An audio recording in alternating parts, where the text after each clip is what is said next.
मेरा जन्म तब हुआ जब भारत पाकिस्तान का युद्ध चरम पर था। Now as the Pakistani armed forces have surrendered in Bangladesh, मैं एक साधारण निर्धन परिवार से आता हूँ।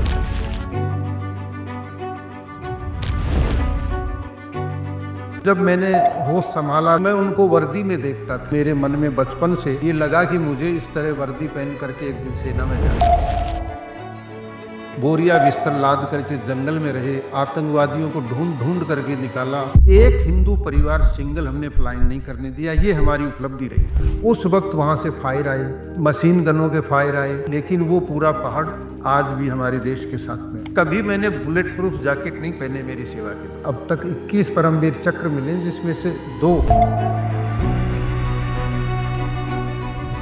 पढ़ाई करना, कुछ सीखना, ये हमारे लिए बहुत बड़ा सपना। तो एक पेड़ की छाया के साथ साथ जैसे जैसे छाया चलती वैसे बच्चे, कोई कमरा नहीं, कोई स्कूल नहीं, कोई कह नहीं सकता कि स्कूल। एक दिन लिस्ट चिपका दी गई कि हमारा नाम काट दिया कि आपकी फीस जमा नहीं। खेत की सब्जी तोड़कर शहर की मंडी में बेचकर पैसा इकट्ठा करके फीस जमा। स्कूल लेक्चरर, कॉलेज लेक्चरर सहित 18 सरकारी सेवाओं में मेरा चयन हुआ। मैं सिर्फ यही मानता हूँ कि मुझे एक सीट चाहिए।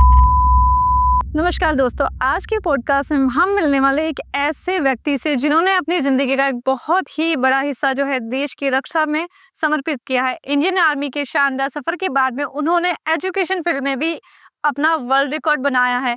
उनके लिए अगर मैं बोलना स्टार्ट करूँगी तो बहुत ही कम रहेगा, क्योंकि उनकी जर्नी जब स्टार्ट हुई थी उस टाइम तो शायद मैं पैदा भी नहीं हुई थी। तो उन्हीं की ज़ुबानी सुनते हैं उनकी कहानी।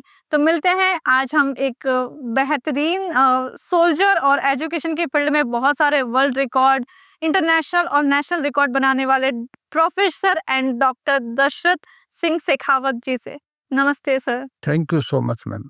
सर, मैंने जैसे बोला है कि आपका सफ़र तो तब शुरू हो गया जब मेरा जन्म भी नहीं हुआ था। जी। तो उस कड़ी में मुझे थोड़ा-सा आप बताएँगे कि कैसे आप जनरेशन को आप मोटिवेट करेंगे कि अभी का जो सिनेरियो है और उस टाइम में जिस तरीके से आपने चीज़ें फेस की जब आपने अपना करियर स्टार्ट किया इन एज ऑफ 17 में शायद आपने जो है आर्मी ज्वाइन कर लिया था। तो वहाँ जब आपने शुरुआत की तो किस तरीके से आप ने सोचा, क्या माइंडसेट रहा था सर आपका? देखिए, मेरा जन्म 29 नवंबर 1971 को तब हुआ जब भारत पाकिस्तान का युद्ध चरम पर था। दोनों देशों की सेनाएं सीमाओं पर खड़ी हुई थी और एक भयानक युद्ध की स्थिति, और युद्ध के परिणाम स्वरूप आपने देखा कि बांग्लादेश नाम का एक देश ही अलग बना। अच्छा, उसी टाइम में अलग हुआ था जब आपका जन्म हुआ था? जन्म हुआ था। ओके। तो मेरे पिताजी आर्मी की आर्मर्ड रेजिमेंट की 17 पूना हॉर्स बटालियन में थे, जो टैंकों वाली सबसे बहादुर और बड़ी पलटन थी और बॉर्डर पे थे।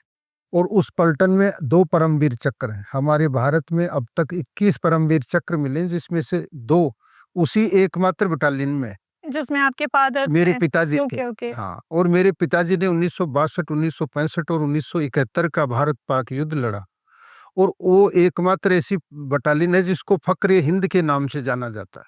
फक्र हिंद के नाम से जो बटालियन थी, वहाँ पे आपने आपके पिता मेरे पिताजी की। ओके। तो उस वक्त मेरा जन्म हुआ राजस्थान के झुंझुनू जिले के खिरोड़ ग्राम में मेरा जन्म हुआ। और बचपन से, क्योंकि मेरे फादर आर्मी में थे, मेरे नाना आर्मी में थे, मेरे बड़े पापा आर्मी में थे, परिवार के बहुत से लोग सेना में थे, और कमोवेश वो स्थिति ऐसी थी कि सभी उस युद्ध में थे। उसी वक्त मेरा जन्म हुआ। तो जब मैंने होश संभाला, जब मैं बड़ा हो रहा था, जब मैं देख रहा था, तो मैं उनको वर्दी में देखता था। छुट्टी आते जाते उनके कपड़े सूखते घर में देखता था, तो मेरे मन में बचपन से ये लगा कि मुझे इस तरह वर्दी पहन करके एक दिन सेना में सेवा करनी है। ये मैंने उसी वक्त तय कर लिया। अच्छा, जब आपका बचपन ही उसी चीजों में निकला है कि तो आपका वही मोटिवेशन रखा कि मेरे एक दिन यही ड्रेस आएगी, यही ड्रेस मेरी भी होगी और यही काम मेरा भी होगा, और देश की सीमाओं पर देश की रक्षा के लिए मुझे भी एक दिन खड़ा होना है। ये उसी वक्त मैंने तय कर दिया था। जब आपने 16 साल तक अलग-अलग टेररिज्म अटैक और इमरजेंसी एरिया में सेवा दी, सबसे बड़ा चैलेंजिंग ऑपरेशन आपका कौन सा रहा था सर? देखिए, मेरी जर्नी 1988 में, जब मैं भारतीय सेना की 9वीं राजपूत इन्फेंट्री बटालियन में एक सामान्य सोल्जर के रूप में भर्ती हुआ। 1 साल की ट्रेनिंग की मैंने, और उस वक्त श्रीलंका में ऑपरेशन पवन चल रहा था, जहां हमारी भारत की शांति सेना थी। उसी वक्त हम लोग तैयार होकर श्रीलंका गए। लेकिन वो उसी वक्त सेना वापस विड्रॉ कर गई समझौते के तहत। और देश के कुछ हिस्से ऐसे थे जहां आतंकवाद चरम पर था, जहां रोज हत्याएं होती थी, अपहरण होते थे, आतंकवादी घटनाएं होती थी, जैसे कश्मीर, पंजाब, आसाम, अरुणाचल, मणिपुर, मिजोरम इत्यादि राज्यों के अंदर भारी संख्या में लोग मारे जा रहे थे। Okay okay. सरकारें निष्क्रिय थी, वहां की लोकल सरकारों का नियंत्रण नहीं था, प्रशासन नाकारा था, सेना को वो सब संभालना पड़ा। तो हमारा जन्म जैसे युद्ध की स्थितियों में हुआ, तो सेना में भी जब हम गए तो वही स्थितियां सेना में भी हमने देखी। सेना में भी हो गई। तो जैसे ही हम आए, बबीना एक जगह पड़ती है, झांसी बबीना, वहां मेरी बटालियन कश्मीर से आई और ऐसी एक ब्रिगेड में आई जो इंडिपेंडेंट था। इंडिपेंडेंट का अर्थ ये होता है कि कभी भी कोई भी घटना होने पर सबसे पहले मूवमेंट करे। अच्छा। तो पंजाब का आतंकवाद 1990 में चरम पर था। कश्मीर का आतंकवाद, जब कश्मीरी पंडित पलायन कर रहे थे, तो कश्मीर का आतंकवाद भी चरम पर। चरम पे था दोनों। उधर देश में अस्थिर सरकारें थी, कभी 6 महीने चलती, कभी 8 महीने, इस प्रकार की।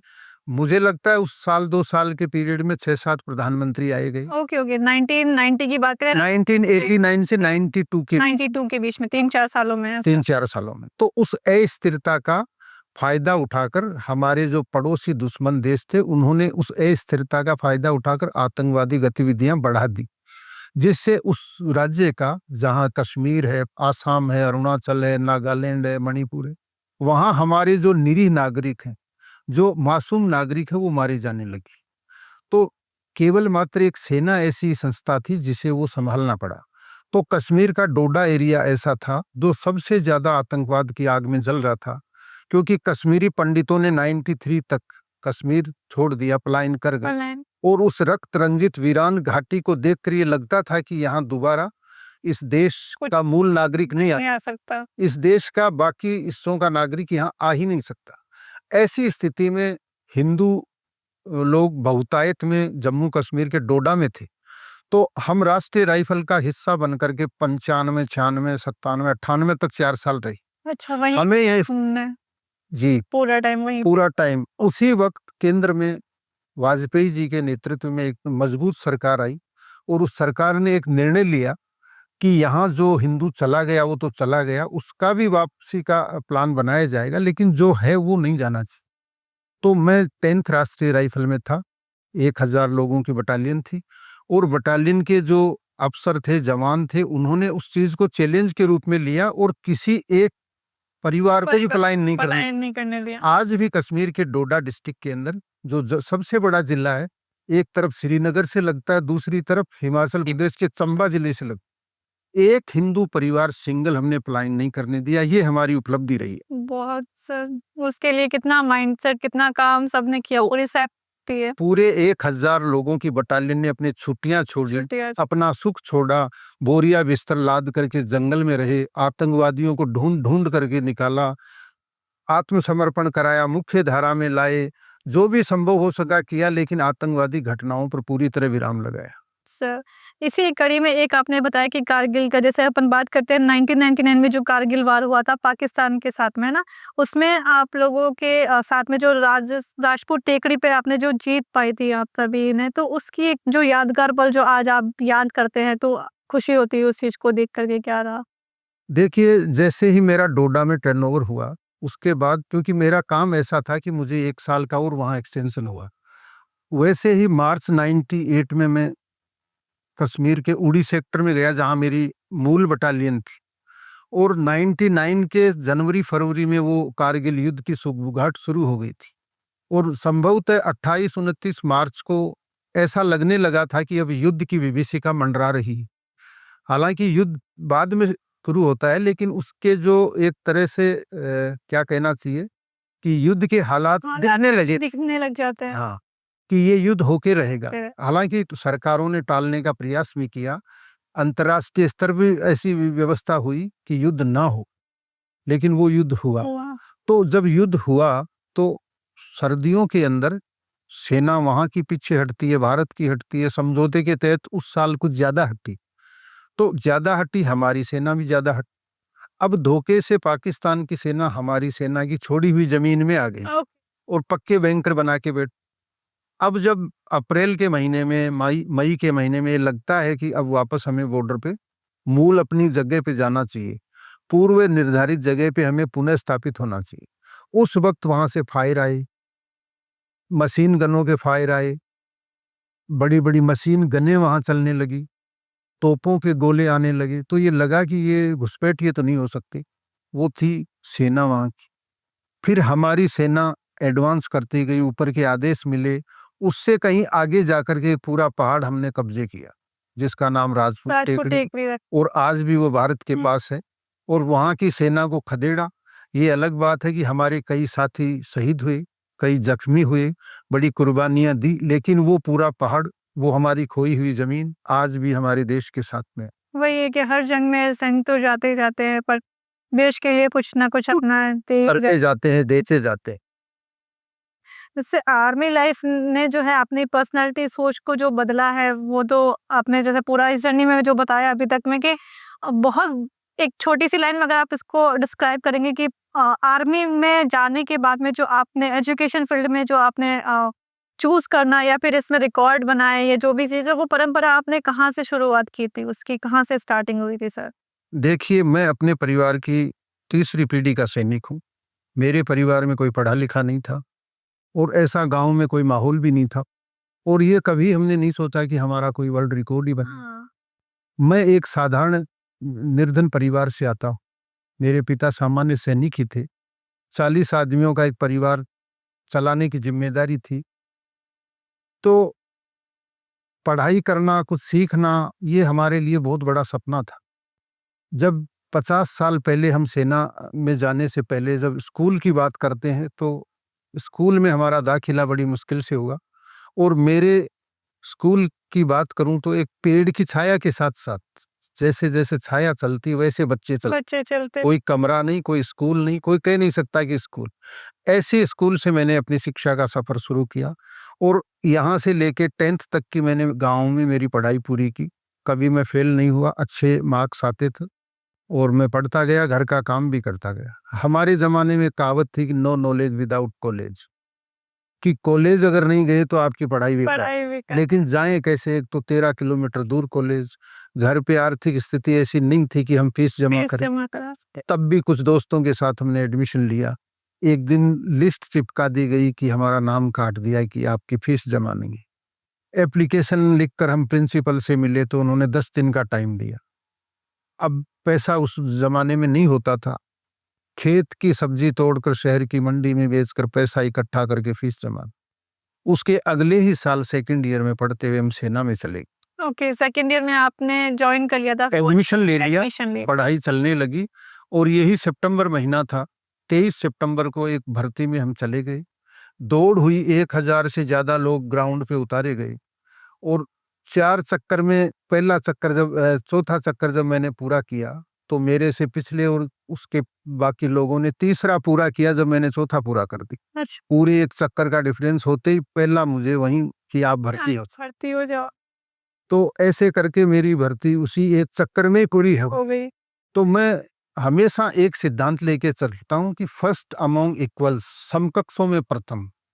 और नौकरी मेरी 18 सरकारी नौकरियों में ज्वाइनिंग हुई। इवन राजस्थान प्रशासनिक सेवा में भी मेरा चयन 2013 बैच का, मैं राजस्थान प्रशासनिक सेवा का अधिकारी भी चयनित, पुलिस में भी हुआ, इनकम टैक्स डिपार्टमेंट में भी हुआ, पीआरओ में भी हुआ, स्कूल लेक्चरर, कॉलेज लेक्चरर सहित 18 सरकारी सेवाओं में मेरा चयन हुआ। ओके, तो मैं सिर्फ यही मानता हूँ कि मुझे एक सीट चाहिए, एक वैकेंसी चाहिए, दूसरी से दूसरी से नहीं, तो वही चिड़िया की आंख, वो आपका विजन था कि वही मैं आज भी वही है। फौज में भी वही था। और फौज में जब मुझे उतारा जाता कि आप गाइड हो, मुझे पता था कि यहाँ आतंकवादी छिपे हुए हैं, लेकिन मुझे इतना भरोसा था कि मुझे बुलेट प्रूफ जैकेट पहनने की जरूरत नहीं है, पहली गोली मेरी लगेगी, ये मुझे भरोसा होता था। भरोसा हो। और कभी मैंने बुलेट प्रूफ जैकेट नहीं पहने मेरी सेवा के दो, क्योंकि ऊपर वाले का आशीर्वाद था और मेरा कॉन्फिडेंस लेवल इतना था, आज भी उतना ही है।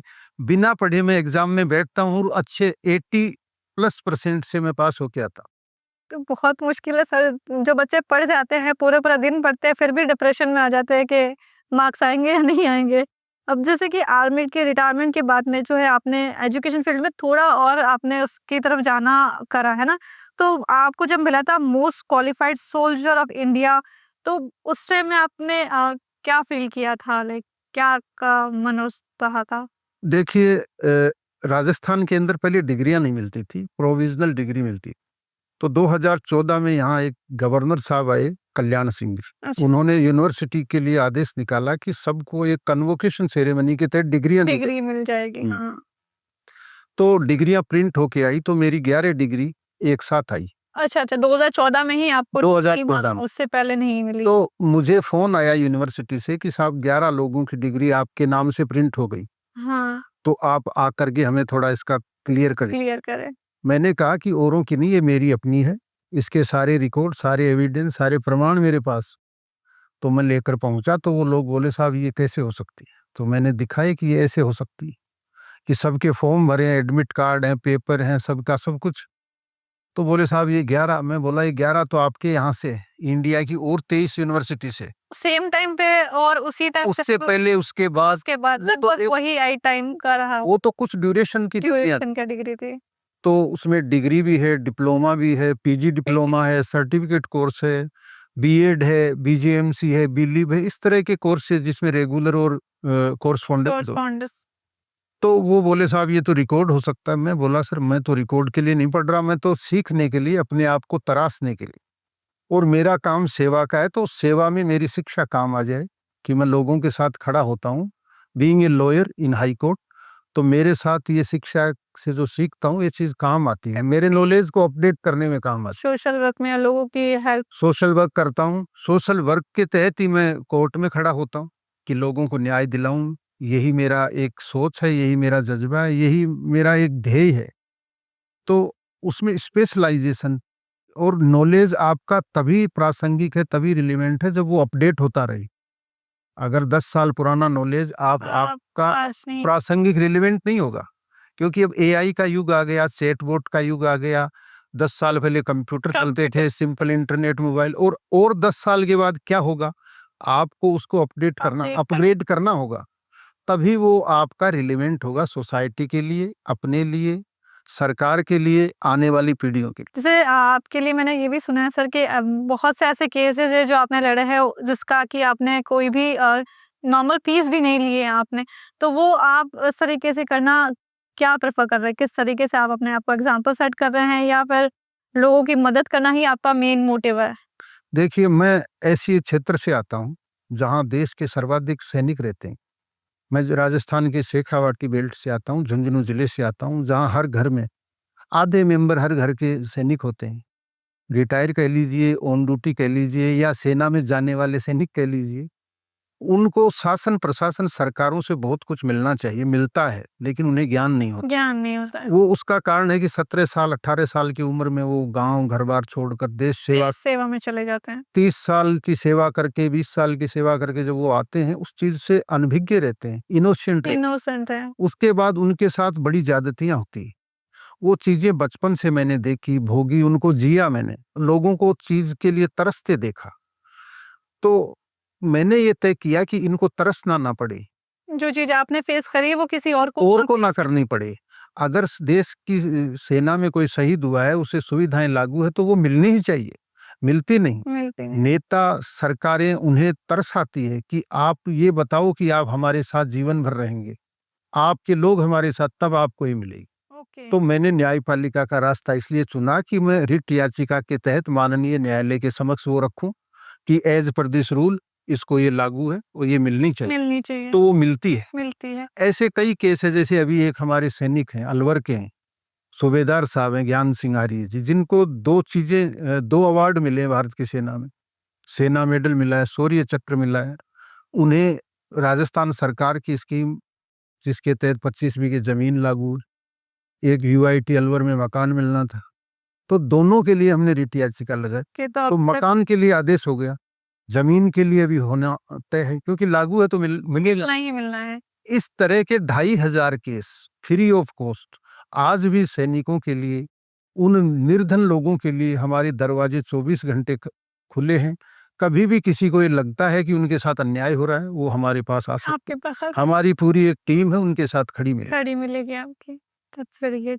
जैसे कि आपके लिए कहा जाता है कि इंडिया के इतिहास में पहली बार एक सोल्जर ने बिना किसी सहायता के इतने सारे एकेडमिक क्वालिफिकेशन अचीवमेंट किए। इसके पीछे की कहानी जो थी वो सिर्फ डिग्री को इकट्ठा करना ही मोटिवेशन था या फिर आगे इसके आगे और भी ये कड़ी आगे कंटिन्यू चलने वाली है सर? ये देखिए, इसके मूल में सीखना था, जैसा हमने बताया, और अलग-अलग क्षेत्रों का ज्ञान। जैसे अभी आपने बात की वुमेन एम्पावरमेंट, अभी मैंने अपनी तीसरी पीएचडी की है, वो भी वुमेन एम्पावरमेंट से ही जुड़ी हुई है, जिसको शिक्षा के साथ कोरिलेट किया गया है कि हमारा भारतीय समाज पुरुष प्रधान समाज कहा जाता है।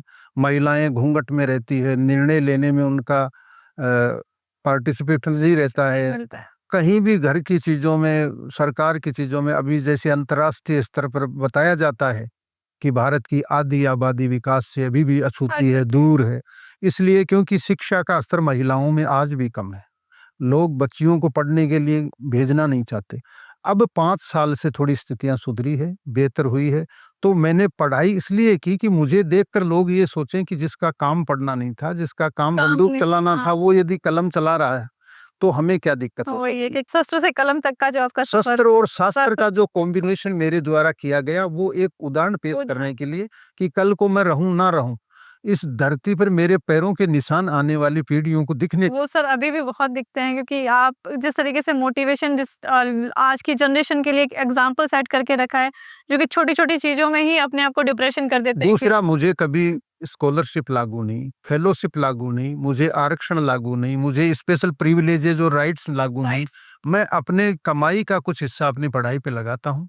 किसी से आज तक मैंने एक पैसा उधार नहीं लिया। मैं अपना जैसा होता है उसी तरीके से, एक सामान्य तरीके से अपनी पढ़ाई करता हूँ। सर जैसे कि आज के युवाओं के लिए जो अपनी पढ़ाई जो मैंने आपको पूछा है जो कंफ्यूज होते हैं तो कि हम ये वाला कोर्स करेंगे तो हमारा फ्यूचर होगा या बहुत बार ऐसा होता है कि कोर्स चूज करने के बाद में भी जब नंबर्स नहीं आते तो वो डीमोटिवेट हो जाते हैं या फिर अपने आप को अपनी फैमिली को कोसते हैं तो उनके लिए आपका क्या सजेशन रहेगा सर? देखिए, सबसे बड़ी जो समस्या होती है ना, क्या कहेंगे लोग, सबसे बड़ा रोग। यही कुछ तो कहेंगे लोग, लोगों का काम है कहना। कहना लोग तो कहेंगे ही, लेकिन मेरा इंटरेस्ट किसमें है? हाँ अगर मेरा इंटरेस्ट किसी चीज़ में है, डॉक्टर बनने में है, तो मुझे 100% मेरा टाइम और मेरी मेहनत उसी में लगानी चाहिए। मुझे सेना में जाना है या मुझे टीचर बनना है या मुझे प्राइवेट सेक्टर में जाना है या बिज़नेस करना है, ये मुझे तय करना है, दूसरा नहीं करेगा। तो इसलिए माँ-बाप को भी चाहिए कि वो बच्चे का इंटरेस्ट पहचाने। दूसरा, उस पर थोपे नहीं कि जो हम नहीं कर पाए वो आप कर आप लो। करो वही हम नहीं कर सके, लेकिन वो हमारा हिस्से का भी आप ही करो। पीढ़ियों का जो पीढ़ियाँ नहीं कर पाई वो तुम कर लो। तुम पर ऐसा नहीं होता है। उसकी एक एफिशिएंसी होती है, उसकी एक कैपेबिलिटी होती है, उसकी एक लिमिट होती है, और कोचिंग में डाल करके बच्चे का माइंड, ब्रॉड माइंड को आप लिमिट में कर लिमिट में कर देते कभी भी कोई कोचिंग इंस्टीट्यूट आपको पूरा ज्ञान नहीं दे सकता। आपको सिलेक्शन दे सकता है, शिक्षा दे सकता है, लेकिन शिक्षा के साथ में आपका ब्रॉड माइंड ले लेता है वो। क्योंकि 40 लोगों की क्लास के अंदर एवरेज रखना पड़ेगा, ऊंचा और नीचा दोनों एक सम लेवल पे, एक नॉर्मल लेवल पे, क्योंकि उन्हें सिलेक्शन कराना है, उन्हें आपको एक पैसा कमाने वाली मशीन बनाना है। वो संपूर्ण शिक्षा नहीं है, सर्वांगीण शिक्षा नहीं है, वो केवल पेट भरने वाली शिक्षा है, और उसका संस्कारों से तो कोई लेन देन है ही नहीं। इसलिए मैं बच्चों को यही कहता हूँ, हर मोटिवेशन स्पीच में कहता हूँ कि आप डिप्रेशन में क्यों रहेंगे? डिप्रेशन किस चीज़ का है? डिप्रेशन से क्या मिलना है? मैं तो नहीं रहा। अगर मैं सुसाइड करता 1000 बार करता। हाँ 128 डिग्रियों में कितने संकट आए। मैं खुद कमा करके अपनी फीस भरता हूँ। बच्चों को खुद कमा के भरना पड़ता। उनके पेरेंट्स माँ-बाप देते हैं सब कुछ पेरेंट्स वो तो करना ही नहीं पड़ता। मैं घर पे पत्नी के साथ काम करता हूँ, बच्चों के साथ काम करता हूँ, माँ-बाप के साथ काम करता हूँ, रिश्तेदारों के साथ पूरा व्यवहार निभाता हूँ, समाज और राष्ट्र की सेवा भी कर रहा हूँ। फिर भी मैं डिप्रेशन में नहीं हूँ। आपको सिर्फ पढ़ना है, पैसा लगाने वाला लगा रहा है, आपको डिप्रेशन किस चीज़ का है? तो इसलिए एक तो मोबाइल से थोड़ी दूरी रखिए, दूरी इतनी रखिए कि आप शिक्षा से संबंधित चीज़ों को देखिए। देख सकें उसके बाद आप कामयाब होने के बाद फिर अपना जीवन जिएँ। हम्म जी। आपके लिए ज्यादा इजी या फिर कंफर्टेबल वाला जोन कौन सा था आर्मी में? बॉर्डर के सामने लाइक तो सेना के साथ में खड़े रह करके युद्ध लड़ना या फिर अपनी पढ़ाई को करना? देखिए, मेरा कभी भी 16 साल की सैन्य सेवा में मैं कभी किसी शहर में नहीं रहा, अच्छा। पीस स्टेशन में नहीं रहा। मैं वैसे भी नॉन टेक्निकल इन्फेंट्री यानी कि बंदूक चलाने वाला था और डायरेक्ट बॉर्डर पे ही रहा मैं, लगातार डिस्टर्ब एरिया में। मेरा बोरिया बिस्तर मेरी पीठ पे ही रहा 16 साल। उसके बाद मैंने पढ़ाई की। मुझे कभी रात को लाइट के नीचे कमरे में पढ़ने का स्थान नहीं मिला। मैंने टाइम देखा कि दिन का टाइम है, अभी डिस्टर्ब नहीं है, अभी मेरी ड्यूटी नहीं है, 2 घंटा मेरे पास है, उसमें 1 घंटा मैं पढ़ सकता हूँ। इस तरह से मैंने अपने टाइम को मैनेज किया। फालतू लोग इधर-उधर की चीज़ें करते, वो मैंने नहीं की। पूरी तरह संयमित, व्यवस्थित और अनुशासित जीवन के साथ मैंने अपना एडजस्ट किया। एडजस्ट करके। इसलिए मैंने इतना सारा ज्ञान अर्जित करने का प्रयास किया। सर, यूथ को आपने ये तो कर दिया कि किस तरीके से खुद को मोटिवेट रखे, किस तरीके से चीज़ों को करने से अपना जो है करियर के ऊपर फोकस किया जा सकता है। बट कुछ जनरेशन, कुछ तो नहीं, बहुत ही लंबा इसका नंबर है कि बहुत सारा यूथ जो है वो नशा और इन सब चीज़ों को करने से अपना कूलनेस मांगता है। बोलता है कि अगर ये नहीं किया तो सामने वाला सोचेगा कि आप तो मेरी कैटेगरी के नहीं हो, हम आपसे बात ही क्यों करें या हम आपसे क्यों रखें। तो इसमें आपके का क्या ओपिनियन है? देखिए, मैं स्वयं भी अभी शिक्षा से जुड़ा हुआ हूँ एज ए स्टूडेंट। अभी पिछले दिनों मैंने 27 एग्ज़ाम दिए और यूथ जो तैयारी करते हैं, मुझसे मिलते हैं, मैं देखता हूँ कि वो नशाखोरी के दलदल में फँसे जा रहे हैं। हर प्रकार के नशे में 18 से लेकर 25 साल की उम्र में वो फँस चुके होते हैं। तो हमारी जो भारतीय परंपरा है, गुरु शिष्य परंपरा कहिए या गुरुकुल परंपरा कहिए, हम अपने महापुरुषों को पढ़ते हैं, अपना भारतीय दर्शन पढ़ते हैं, हमारे जैसे विवेकानंद है, अब्दुल कलाम है, आप देखें, और हमारे बूढ़े बुजुर्ग गांव में देख लीजिए आप, प्रातः काल भोर में ब्रह्म मुहूर्त में उठकर आप अपनी पढ़ाई करिए। पूरी नित्य क्रियाक्रम से निवृत्त होने के बाद आप अपने काम में लग जाइए। जो बच्चा प्रातः भोर में उठेगा, ब्रह्म मुहूर्त में पढ़ेगा, ईश्वर को याद करेगा, अपनी पढ़ाई करेगा, अपने पुरखों को याद करेगा, अपने बड़ों को प्रणाम करेगा और अपने तरीके से जीवन की शुरुआत करेगा, वो कभी भी नशाखोरी में नहीं जाए। रात को 12-1 बजे तक जो बच्चे पढ़ते हैं, मैंने कभी भी 12-1 बजे तक पढ़ाई नहीं की। 4 बजे उठ करके 4 से 6 2 घंटे, फिर दिन में, फिर शाम को थोड़ा। बच्चे देर तक मोबाइल चलाते हैं, नशे के आदी हैं, ग्रुप में रहते हैं। एक बच्चा नहीं करेगा, उसको अलग समझा जाएगा, इन्फीरियर समझा जाएगा कि आप इस युग के समान नहीं हो, इस युग के अकॉर्डिंग नहीं हो। आज मैं इस उम्र में स्वस्थ हूँ, कभी मैं बीमार नहीं हूँ, कभी मैंने दवा नहीं ली, कल क्या हो ये नहीं कहते। इसलिए कि मैं अपनी दिनचर्या को ठीक रखी हुई। तो सबसे जरूरी चीज जो जीवन को बनाने वाली है, आपका करियर बनाने वाली है, भविष्य, वो है आपकी दिनचर्या और उसमें टाइम मैनेजमेंट। और जो बच्चा एक दिन अपना टाइम मैनेज कर लेगा, वो कभी नशे के नजदीक नहीं जाएगा। आपका सिंपल शुद्ध सात्विक खाना होगा, परिवार के साथ बैठकर होगा, परिवार के सदस्यों के अच्छे लोगों की संगत में आप आएंगे, अच्छे लोगों के साथ उठना बैठना करेंगे। मैं भी ऐसे दलदल से ही रहा हूँ, ऐसे दलदलों में रहता हूँ, मैं ऐसे ऐसे फील्ड से आता हूँ, ऐसे लोगों के साथ से गुजरना होता है। लेकिन कभी भी उस चीज का, वो तो मेरे पर है ना, मुझे नशा करना है या नहीं करना, वो तो माइंडसेट का ही सारा खेल है। मुझे तय करना है। अच्छा। आपको कोई जबरदस्ती पटक के नहीं खिला सकता कि आप ये दवा खा लीजिए या शराब पी लीजिए, कोई ऐसा नहीं कर सकता। आपके अंदर वो चीज पैदा हो ही नहीं। क्यों हो? क्योंकि आप अपना सब कुछ शुद्ध रखेंगे। आप अपने आइकॉन ऐसे भारतीय महापुरुषों को रखिए, जिन्होंने बिना नशे के सब कुछ इस देश को दिया है, हमारी संस्कृति को दिया है, जिनके संस्कारों पे सारा देश खड़ा है, जो विश्व गुरु की श्रेणी में है। तो हम युवाओं से ये कहते हैं कि आप नशे से दूर रहिए।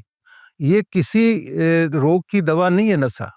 आपके शरीर को ऐसे खा जाएगा कि आप 30-35 साल में ढल जाएंगे, बीमारियों से ग्रसित हो जाएंगे, हॉस्पिटलों के चक्कर लगाएंगे। वही हो रहा है सर, आजकल तो बहुत सारे ऐसे केसेस भी आ जाते हैं कि 25 साल, 27 साल या 30 साल की उम्र में ही हार्ट अटैक आ जाते हैं, जो कि जिम जा रहे हैं या फिर इस तरीके से चीजें चलते हुए, दौड़ते हुए, हुए। जिम में काम करते हुए, एग्जाम सेंटर में बैठे हुए।